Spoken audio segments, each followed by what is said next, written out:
को अहम खबर देंगे। कराची के करीब समंदर में तूफानी लहरें 30 फीट बुलंद होने लगी। हॉक पे दीवार लहरें 30 फीट बुलंद होने लगी हैं।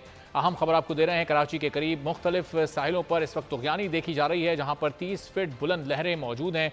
लोगों के समंदर में जाने पर पाबंदी आयद कर दी गई है। हॉक्स बे पर ये लहरें 30 फीट बुलंद हैं। मनाजिर आप देख रहे हैं किस तरह से ये बिखरा हुआ पानी, ये मौजें जिनकी ऊंचाई अब तकरीबन 30 फीट हो चुकी है और साहिल से ये लहरें टकरा रही हैं और वहां पर मुकम्मल तौर पर हिफाजती इकदाम उठा लिए गए हैं। मजीद जानेंगे बोल न्यूज़ की नुमाइंदा मरियम हसन से। मरियम, बताइएगा क्या इस देखिए, बिल्कुल तूफान इस वक्त जो है तकरीबन केटी बंदर की जानिब है और कराची से जो है का फासला जो है अब बढ़ता जा रहा है और केटी बंदर से जो है कम होता जा रहा है। कल सुबह 11 बजे के बाद जो है तूफान केटी बंदर से जो है वो टकराने का इम्कान जाहिर किया जा रहा है, जबकि समुंदर जो है इस वक्त उस बहुत मुकम्मल तौर पर जो है भपरा हुआ है। बहुत शुक्रिया।